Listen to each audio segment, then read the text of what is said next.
CEO podcast.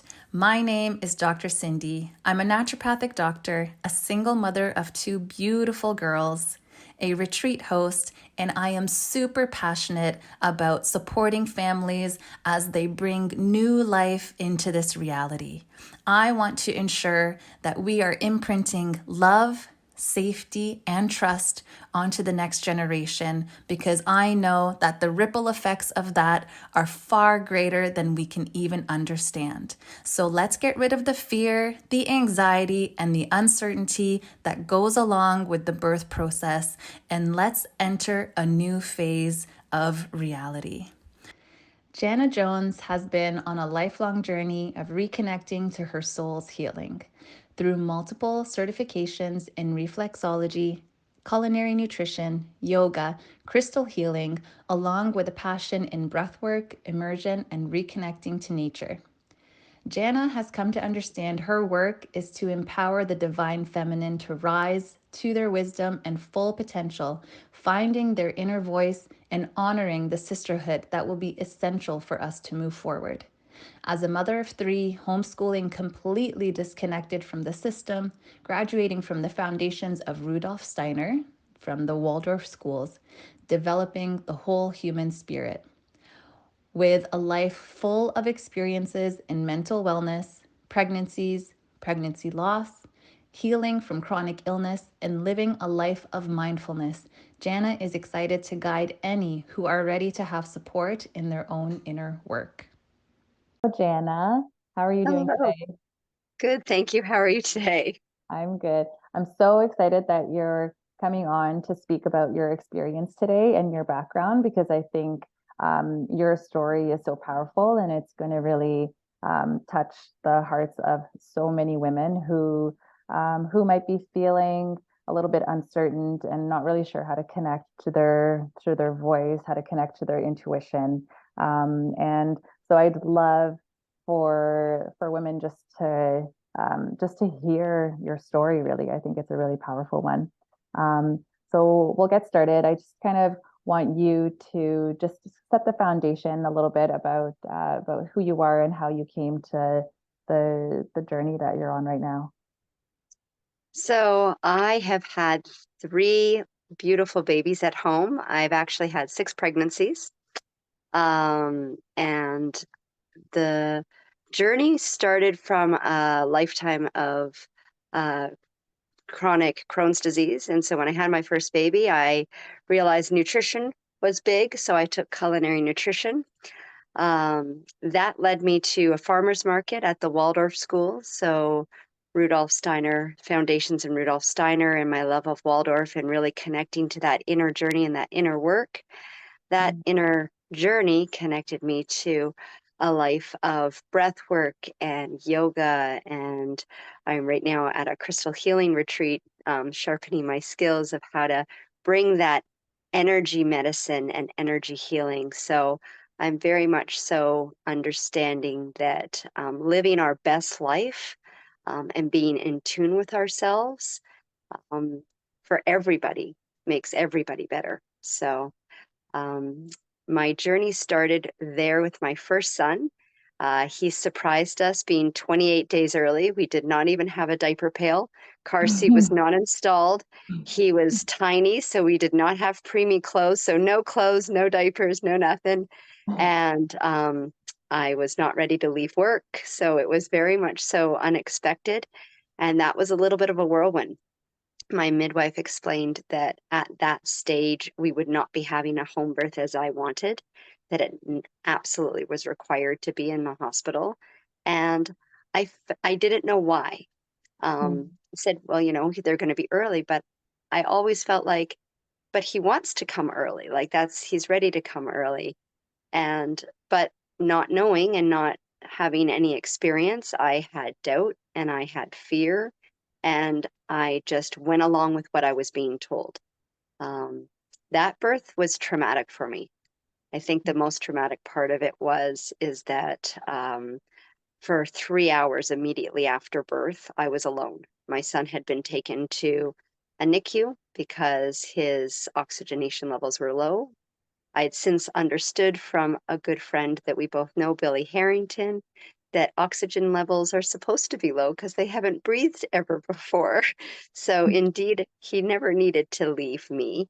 Mm. And so that was my first son. I have And chills as you say yeah, that.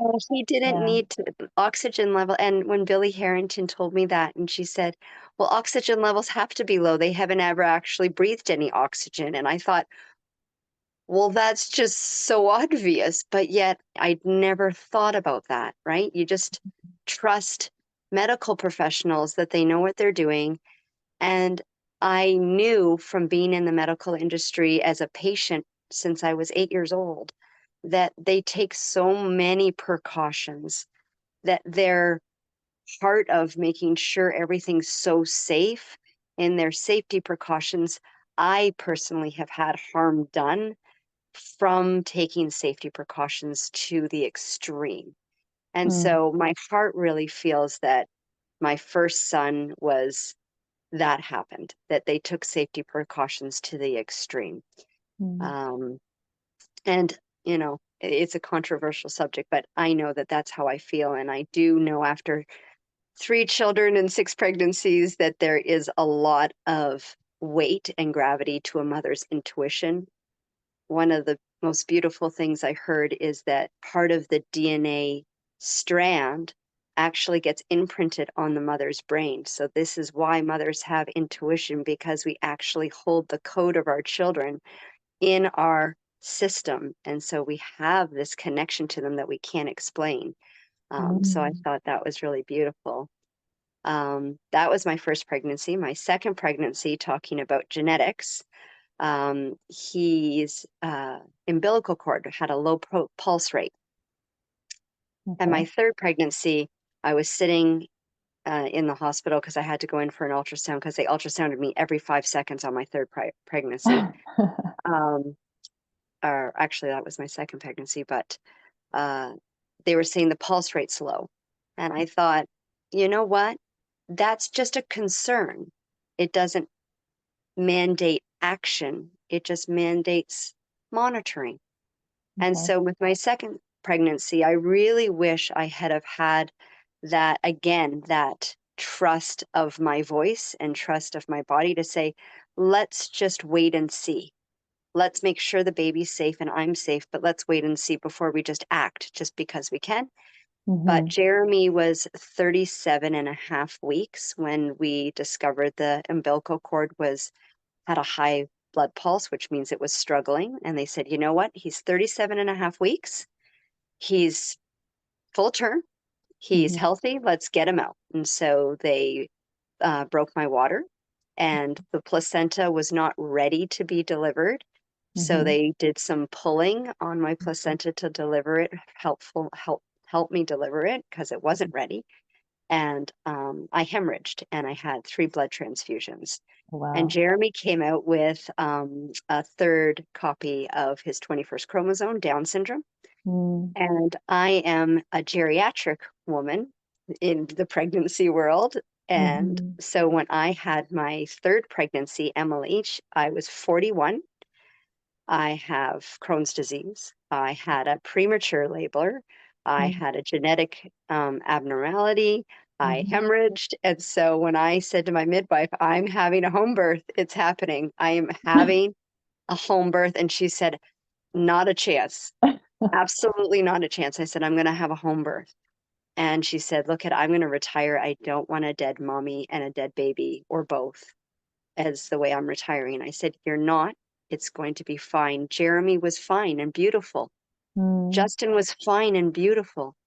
All of Hmm. my children were healthy, and all of those pregnancies could have been perfectly normal. They had a lot of intervention, which was unnecessary.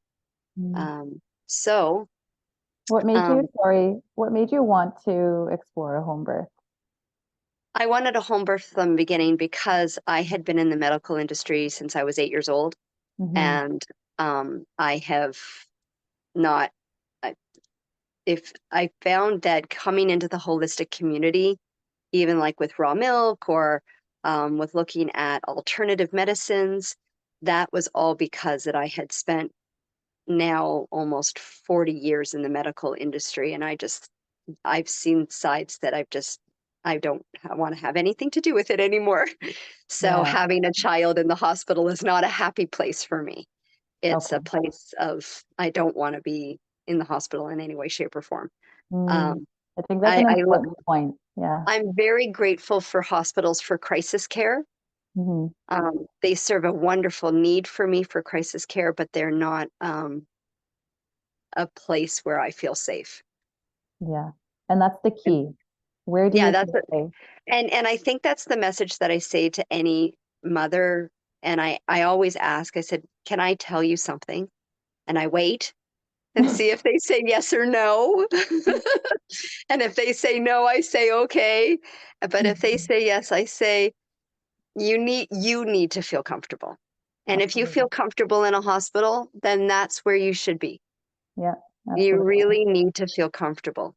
Hmm. And then I was just saying to another lady, because we were talking about children, and I said, when we watch movies and we just see things out in the media and culturally, we're not given a message of a blissful birth. We're given a message of a very like screaming and panic and medical professionals. And that can be the case. And I don't know. I'm only talking about my personal experience. But I'm like, I also know there's lots of examples of blissful birthing. And that Hmm. was the case with Emily. I stayed home. I called my midwife at the last second she got there, and I was already crowning. So she's like, "Why didn't you call me earlier?" I'm like, "Because I didn't want to call you early." And I was scared because I had been told maybe I might bleed out and die. Maybe the baby might die. And I was scared. And when I was going into that active labor stage, I called a good friend of ours, Natalie, and I said, Natalie, I'm scared right now. And she said, okay, let's be scared. Let's be scared for a Mm, minute. mm, And we were scared and we talked about all the things that I was horrified about and totally fearful of. And we didn't rush that. And we gave that space and I got that off. And I felt like I gave that feeling a moment. And mm, then there was a lot of reminders about my body knows how to do this. My mm, brain might not know how to do this, but I am a product of thousands, arguably, depending on who you are. My body has evolved from this gift and my body knows what to do and it knows its power and to lean into it. And a mm, powerful imagery she gave me where she said, when a soul comes into earth, it's supposed to bring that. Your soul is your fire. So lean into that ring of fire is that final stage. And she's like, yeah. lean into that fire. That is that soul's fire coming through. And Mm. I have the fiercest little girl that was born in my home, perfectly healthy. The midwife still panicked and they sent me to the hospital for no reason, just because they wanted to feel better. And Mm, that was okay with me because my baby was not admitted. So nobody touched Emily.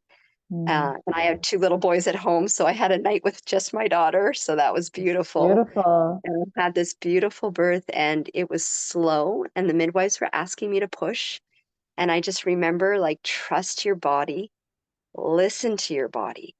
And the Mm, midwives told me to push, and my body said, not just yet. And I only pushed when I felt like that was what I had to do. mm, And so I pushed when I had to push. And when we initially met, I told you she has two birthdays, her head birthday and her body birthday, because there was a good 90 seconds between them and it was so slow and I savored it. And I mm, knew I was 41, so I knew it was probably my last pregnancy, unfortunately.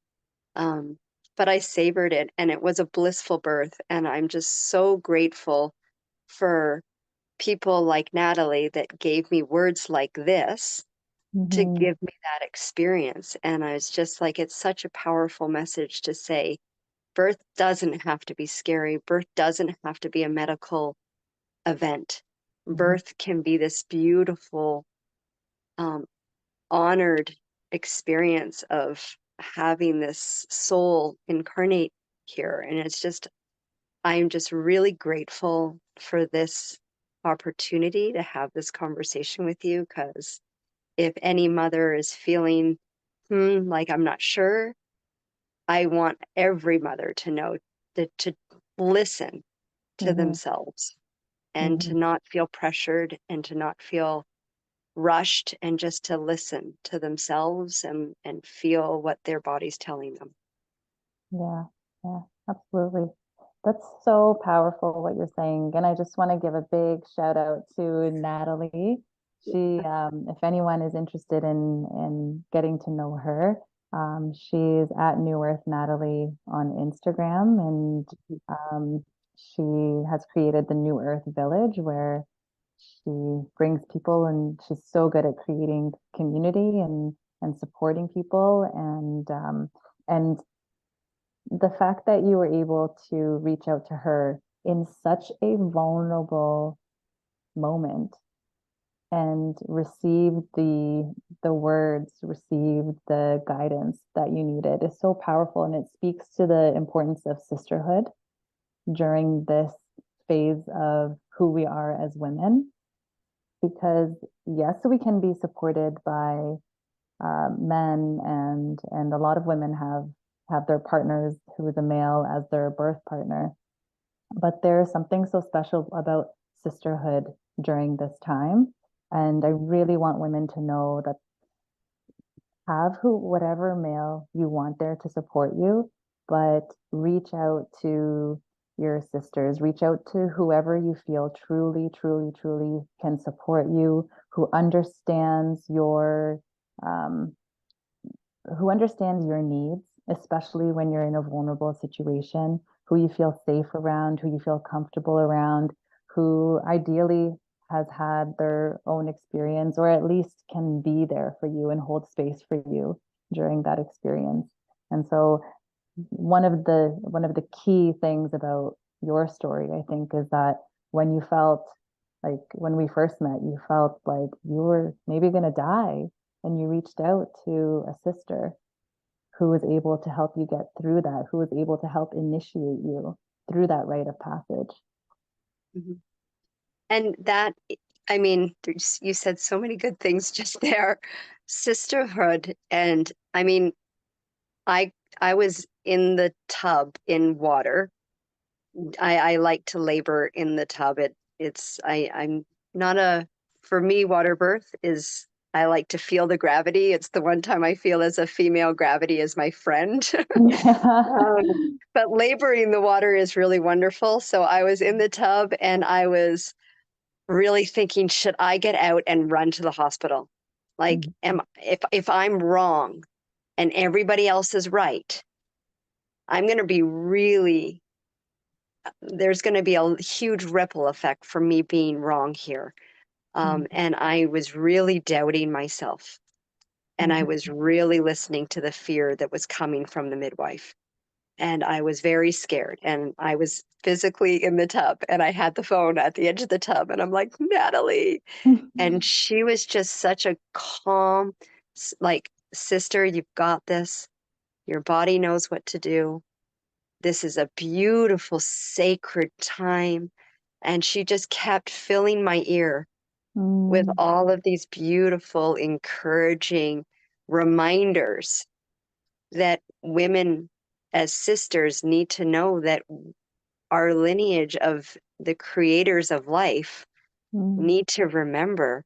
And I agree with you. Like you can have a man like that divine masculine, and I think it's beautiful the way men have chosen to lean into parenting like never before, and I think that will only make them stronger. mhm, Um, it's not the same um, angle that women have, and sisterhood is such a beautiful gift that I'm so grateful that I had that ear of encouragement and reminders and trust of my body.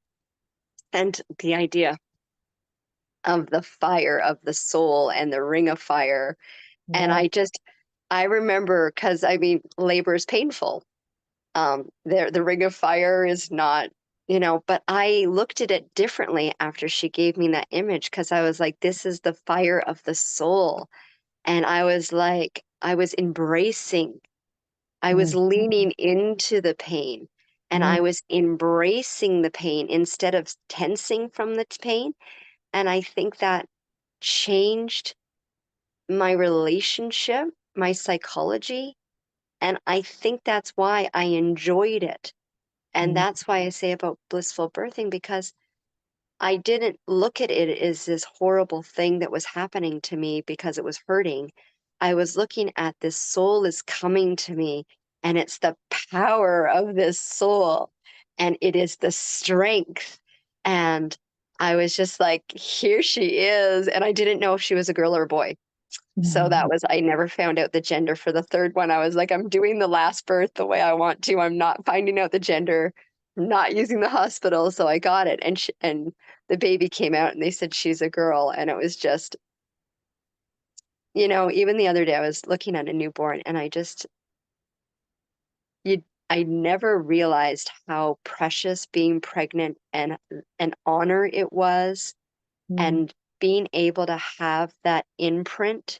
Rudolf Steiner, one of the things we had at a Life Waves conference about raising the human, they mm, took a ball of clay and they asked us to keep putting imprints onto the ball of mm. clay until, Oh, one sec. Can hear you. can you hear? Yes, that's good. We Okay. had the ball of clay and we were pushing the ball of clay until we had, instead of a solid ball of clay, we had a hollow ball of clay. And Mm, the example was is that we're pushing that imprint into our children, yeah. and we're creating this human by what we're exposing them to and the environment they're in and how we embrace them. And I just feel it's such an honored position to be able to be with my children. So I homeschool all three of them. I'm with them every day of their lives, and it is an honor. And Wow. that's a really great gift that we have. And I know that we all like to say we're busy. Mm-hmm. My chiropractor in Bolton said that stands for being under Satan's yoke. And that helped me because I thought, you know what? I do have a choice and I don't have to do a lot of things. And so there's a lot of days that I don't do very much with my children. I sit and read books for too long until my bum has gone numb, and I sit and I play Lego for too many hours, and I don't regret it. And sometimes, we just throw something on the lunch table, which is sometimes the healthiest lunch I can do, which is makes my nutritionist heart happy. Because I was too busy to plan a nice big lunch, which is not always the best thing. And I spent the time with my children. So Yeah. it's an honor to be a mother. It's an honor to give birth. And I'm really grateful that I went through this journey and I had these lessons. And I don't know that I would have been on this journey if it wasn't for a mother, because I wanted to make sure my son was healthy.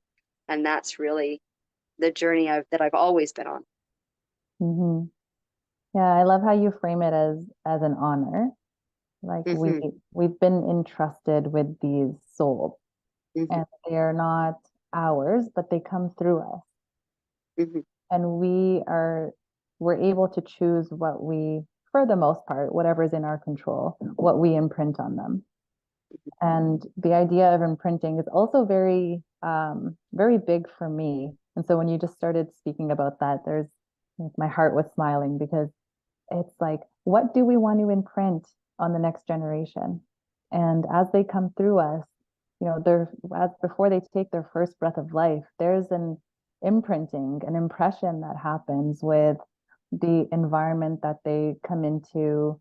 Are they able to be close to mom, to whoever their parents are? What were the birth providers, the birth support team? What, like, they're also influencing that imprinting as well. And so I like, one of the things I'm most passionate about on this journey is to show mothers like we can imprint love and trust and safety onto the next generation instead of, if we feel like we're quote unquote traumatized during the birth experience. We're in a way, which is not permanent, but we're imprinting fear in that scenario. We're imprinting protection in that instance. And that's not permanent. We can all do work to unravel that. But Mhm. I feel like when women actually step into their power and listen to themselves and listen to their intuition and are supported by sisters and a birth support team that they feel comfortable with, that they feel safe with, we're imprinting that love and that safety onto the next generation. And things happen along the way, things happen on our life journey, and it's not always going to be rainbows and butterflies, but at least that's what the initial imprint is, and I think that's important. Yeah, I can't agree more. And I remember walking into an early on center and they had that 0 to 5, and those are the core memories. And when a soul Mm-hmm. comes to earth, they realize, where is this place? What am I doing here? And having those positive experiences just in those initial years is to allow exactly what you just said: safety, love, security. If that is their introduction, it does change.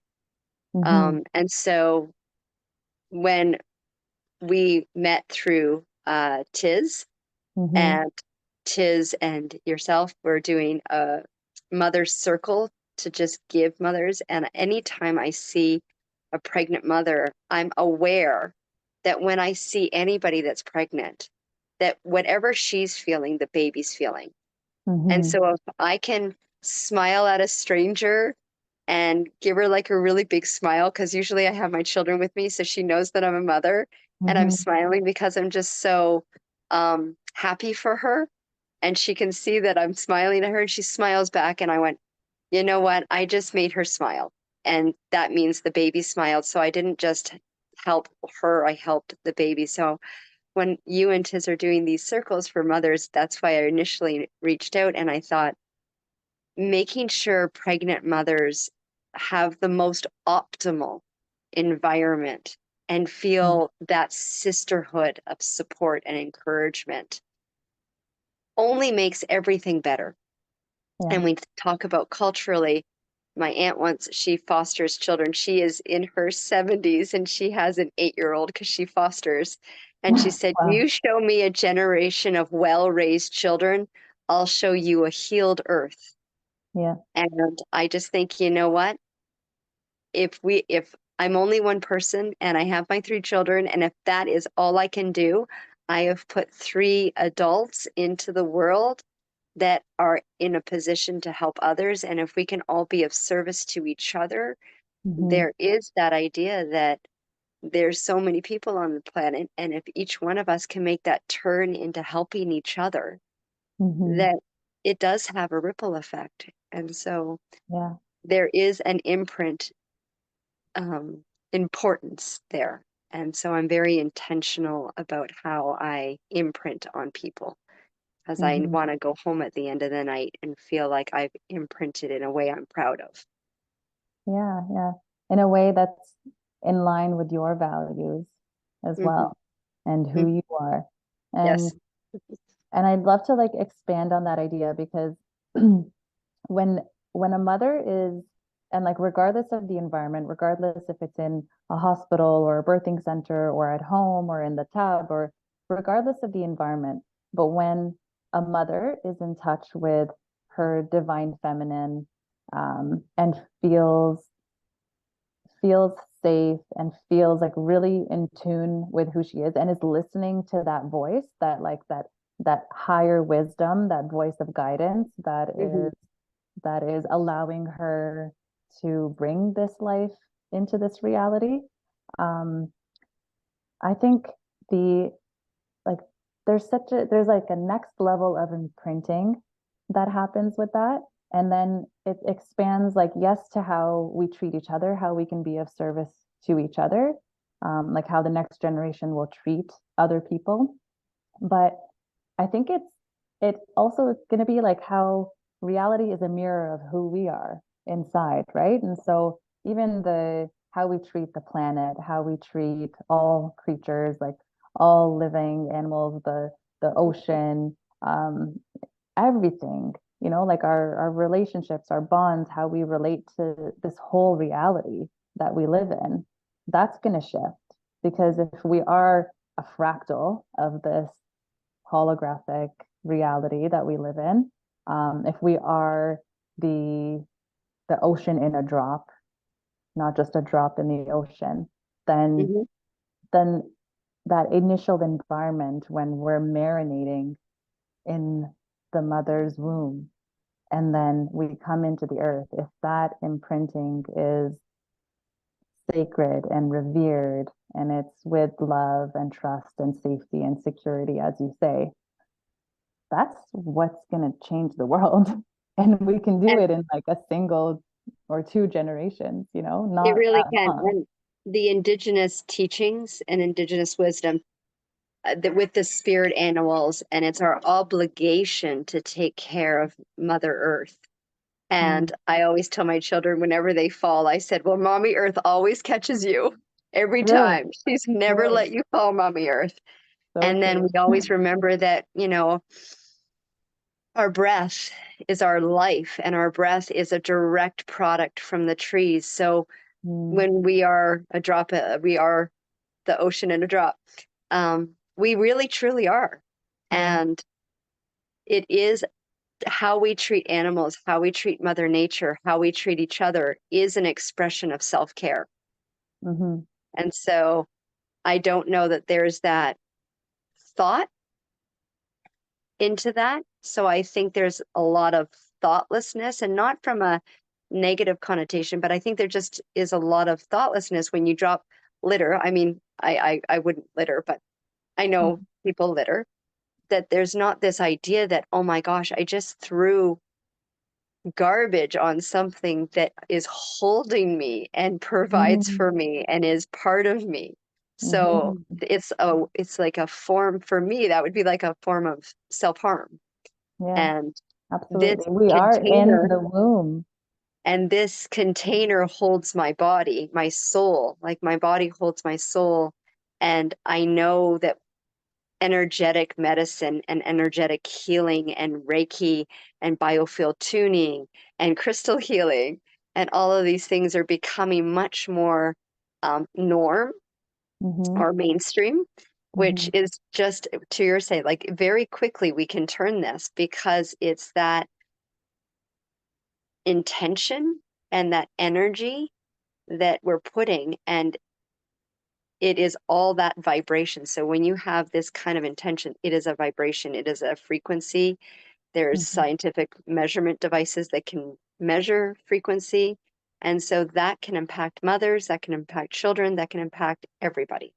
It's a Hmm. really important thing, and I see it turning, and it's beautiful. I'm really grateful. It is beautiful. Yeah. I feel like the moment right now, like it's a beautiful time to be on this planet. It's a beautiful time to be a human. But there is so much polarity, there's so much intensity that's happening right now. And so if you were to imprint something onto the ears of a mom who may be holding a baby, or a mom who's trying to conceive, or a mother who is in the postpartum period, and maybe the baby's also listening. Um, what what would you want to imprint on that very special, vulnerable phase of the journey? I think the detaching from busy, Mm-hmm. savoring the moment, Mm-hmm. and honoring the gift that of being a mother. There's many people I know that would do anything to be a mother, and that was not something that was available for them. And so it really is a moment in time where that soul was meant to come to you at that time. I very much believe that a child is born to a mother just as a mother is born to a child, and that Mm-hmm. I didn't have your children and you didn't have my children. They were supposed to come to me, and yours Mm-hmm. was supposed to go to you. So really honor that that is a gift that has been bestowed on you. Don't be busy, be present, and Hmm. listen and honor. Hmm. It's really an incredible gift. Yeah, it truly is. Even Like, though when it goes crazy when I have three children at home all the time, it's yeah, about breath. That's where my breath work and my yoga come in. It yeah. is crazy, and I don't want to sugarcoat it because life is not all rainbows and puppy dogs, but and it's hard, and there is a lot of other stuff going out in the world. And I always think of the feelings wheel, and I have a feelings wheel in the house, and you have to have counterbalance. You can't leave the heavier feelings, the lower vibrating feelings, and only have the higher vibrating feelings because they anchor each other. And Hmm. so it's a dance and it's a balance and it's about accepting the heavier ones with grace and knowing how to handle them and breathing, sometimes closing my eyes and just taking 3 breaths is a way Hmm. to handle small children because it is a lot, and I don't want to tell mothers that it's such a blissful experience all the time. It's hard. Yeah, um, but the overall experience is blissful, and having that positive imprint does make a huge impact. yeah, yeah. I think it's funny, like for me, the labor and delivery experience is such a metaphor for life in general. Um, like it's there is discomfort. That's most likely going to happen. Lean And in. lean into it. Like life is not comfortable, and it's in those moments of challenge and discomfort that we learn so much and experience so much, and then that makes the the higher emotions, the blissful experiences, that much more potent, right? And so it's such a like a metaphor for just how we experience life in general. And I feel like if I can deal with the heavier emotions in the best possible way, Mm, that is just a self-care. hmm. Yeah. And taking care of yourself as you do, like with the breath work and the meditation and the yoga, like that's what gets us through, especially the postpartum. Like you need care for sure. You need others Mhm. to care for you during the early postpartum period. But as your children start to get older, like the self-care is so huge as a mother, as parents. And as Um, an example to the children. yeah, yeah. Yeah. If they see you getting your needs met, they know that their needs are also valuable and worthy. Yes. Yeah. Yeah. And so it's all mirroring each other, I feel, in so many ways. Yeah. Um, and yeah, it's so beautiful. Like when you said you savored the delivery. Like Oh, not it was so an beautiful. idea that we know about, like we're not taught to savor a delivery. We're taught to tolerate, we're taught to numb, we're taught Mm-mm. to just pray for it to be over. So I love that you spoke about savoring it because I've spoken to a few other moms, and the way that they described their delivery was like, yes, there was discomfort, but I wanted to feel it. And so that leaning in, I think it helps with the hormonal cascade. It helps that oxytocin It get low. does. There's Hmm. a physiological benefit, and those steps are critical. Yeah, yeah, absolutely. So is there something that you feel, well, I feel for you, maybe the leaning into the discomfort was a Mhm. big key. But is there anything you did to prepare for the labor and delivery? Anything you feel like is good, just information for mothers who are listening? I wanted to make sure because it is a toll on your body, so I made sure that I was as best as I could be prepared. So, Hmm. hydration, nutrition, rest, stretching. I did yoga every single day. And it felt really good. Like, because when you're pregnant, moving becomes tricky and Yeah. moving becomes uncomfortable. So, keeping movement there to whatever you can do. Mhm. Um, I know yoga therapy, they do chair therapy for people that are bound in wheelchairs. So you can move. If you can breathe and move, you can do yoga. Hmm. And so really it's just about coming into your body and bringing awareness. So I feel like pregnant mothers, as much as you can give yourself some time and space to just sit and going, what needs a stretch? What do I need to rest? What do I need to kind of move? Moving around your spine, it takes a lot of stress on your spine, those counter movements. Hmm. So really taking care of your body Hmm. sets you up for success. I don't think I did that as much with my first pregnancy, and I was an undiagnosed, I believe, postpartum depression, Hmm. and I started to understand how the importance of taking care of yourself to prepare yourself for the journey of motherhood. Yeah. And so the more you prepare, the more I prepared myself for motherhood as far as moving, breathing, taking time whenever I could to do something that I wanted. And if I wanted to watch Netflix, that counted. If I wanted to journal, that counted. And just saying, you know what, give myself something, because as a mother, the role is to give. Hmm. And so there's a real thing about getting caregiver burnout.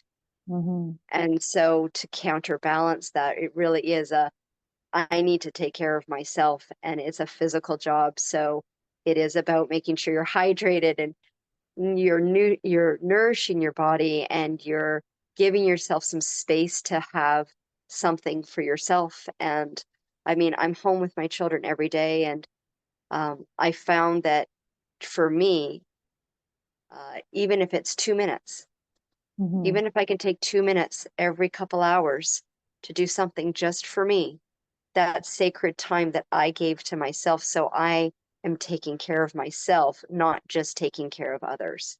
And Hmm. so I know some people have lots of support. I had little support. And it was just important for me to make sure that I'm nourishing myself as much as possible. Hmm. Um, and so that would be my thought, that really it is about taking great care of yourself to the best of your ability. Hmm. Even if it's 24/7, 365 days a year, you can carve out those 2 minutes and Hmm. take care of yourself, and just give yourself permission to do whatever it is that you need at the moment, Yeah. Yeah. and not judge it and not condemn it, and just say, you know, this is something. And I'd love to always tell you I do meditation every single time. Sometimes I get something that's not necessarily healthy and watch the screen, and I Hmm. don't judge it, because it's okay. It's Yeah. okay to just do something that I want for myself, because I'm doing something for everybody else all day long. Hmm. And so really just giving myself permission to be taking care of myself and my needs, and Yeah. Absolutely. making sure I drink a lot of water. Yep. Hydrate, take care of yourself, do whatever it is that brings you joy. Hydrate and breathe. Yeah. Because when our Yeah. cup is full, we're able to care for others from a full cup Yes. rather than getting drained and burnt out and resentful and angry and And irritable. that causes more trauma, and then that generational cycle just keeps going. And we've been there, we've done that over Yeah. too many generations, and now we know better, so I'm trying to do better. Absolutely. Yeah. Yeah. Definitely. Um, yeah. This has been, I love your story just because it was, it wasn't easy for you to listen to your inner voice. Hmm.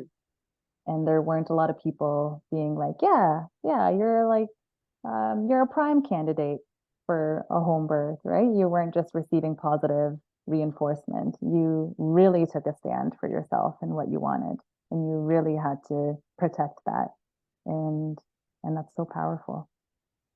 So I really appreciate your message to all the mamas and their families as well, because when we connect to our inner power, when we connect to ourselves, when we connect to our divine feminine and our babies and our bodies, like the ripple effects are, we don't even know what the ripple effects of that are going to be for future generations and the people around us as well.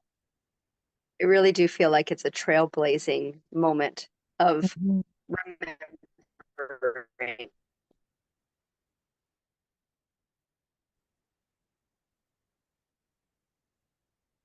Oh, repeat that because you cut out right after you said it was a trailblazing moment. It's a trailblazing moment of remembering because I don't want to Yeah. say we're doing anything new because it's almost like we're returning back to something that we knew closer. I feel like thousands of years ago, we were closer to this trusting of our bodies. Like we all hear about, you know, going out into the woods and having a baby, and Mhm. that. I mean, there was more dangers in that for sure, and the success rates apparently weren't as good. But um, we knew to trust our body, and it wasn't a scary medical event.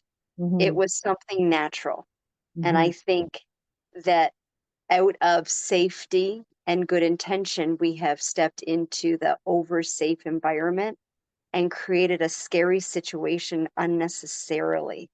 Mhm. It is not like the movies. It can be blissful, it can be calm, it can be beautiful and joyous, Mhm. um, with the perfect amount of pain and pressure to bring into a new soul, Yeah. if you want to embrace it. And so I feel like this is a returning to knowledge we have had in the past. And Mhm. so it feels like a moment of trailblazing, starting new from what we are reminding ourselves from. Mhm. Yeah, I love Yeah. that. It's a remembrance.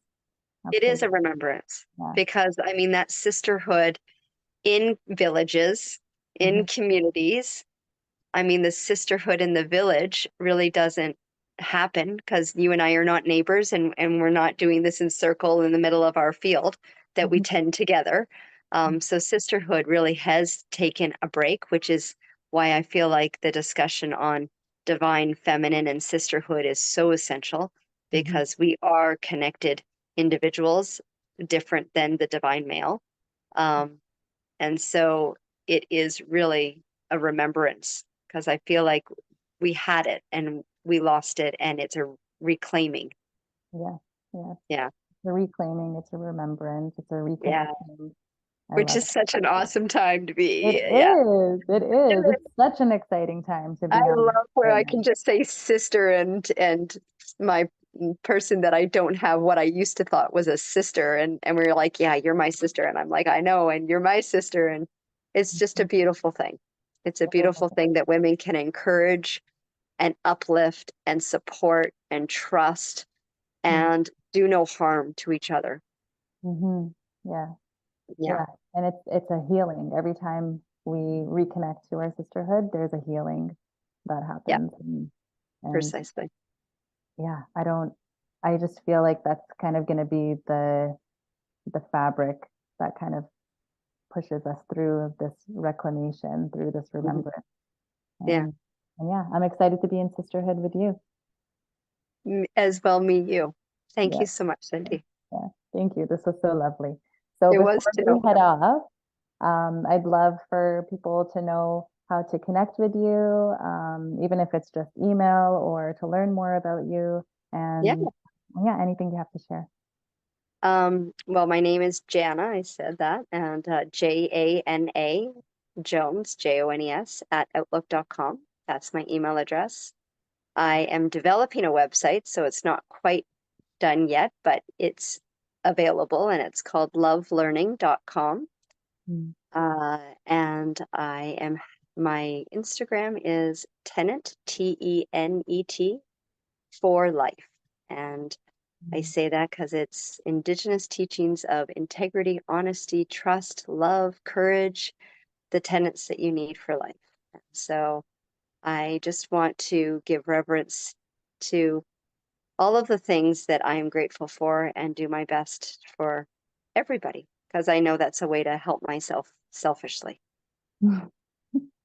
Absolutely. We're being Yeah. selfish here. Yeah. Yeah. I'm selfishly helping everybody selflessly. Yeah, yeah. I love that.